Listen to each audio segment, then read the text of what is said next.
Rreshjet e fundit të shiut, të cilat shkaktuan vërshime në disa komuna të Kosovës, kanë bërë që qytetarët e zonave të prekura të përballen edhe me mungesë të ujit të pijshëm.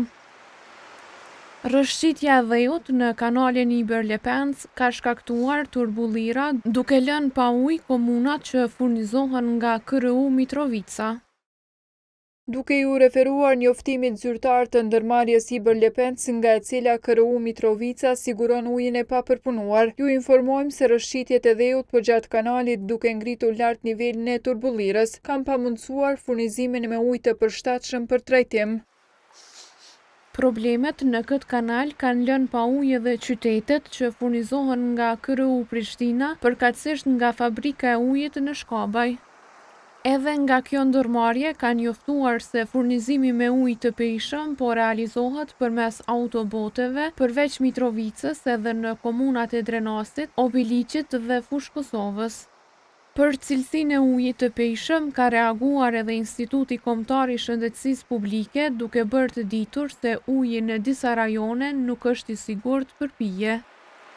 Nga IKSHPK kanë rekomanduar që uji të vlohet para përdorimit ose të shfrytëzohen burime alternative për furnizim me ujë të sigurt.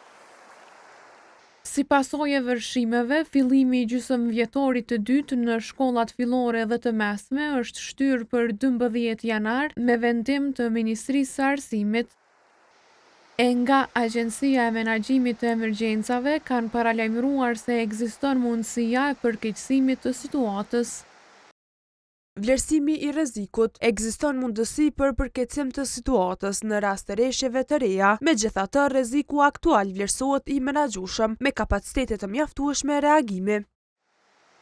Thirrje për kujdes në trafik ka bërë edhe Policia e Kosovës. Sipas policisë, në rrugë të ndryshme janë evidentuar vështirësi në qarkullim, përfshirë dëmtime të rrugëve, rrëshqitje dheu dhe dëmtime në ura të caktuara.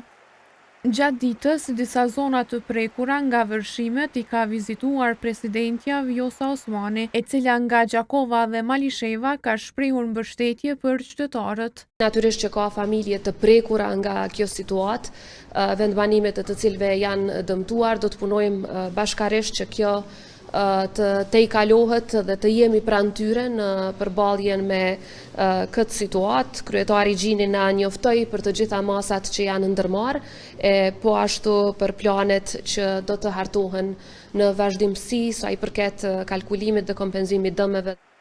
Pas vërshimeve ka reaguar edhe kryeministri në detyrë Albin Kurti, i cili ka deklaruar se situata aktualisht është nën kontroll. Ekipet operative vazhdojnë të jenë në teren duke monitoruar gjendjen dhe duke qëndruar në gatishmëri të plotë. Aktualisht situata sot është nën kontroll, përveç dëmeve materiale në infrastrukturë dhe prona private, fatmirësisht nuk ka raste të lëndimeve serioze. Komunat e Malishevës dhe Junikut kanë shpallur gjendje të jashtëzakonshme si pasojë përmbytjeve, ndërsa në disa komuna pati edhe ndërprerje të energjisë elektrike.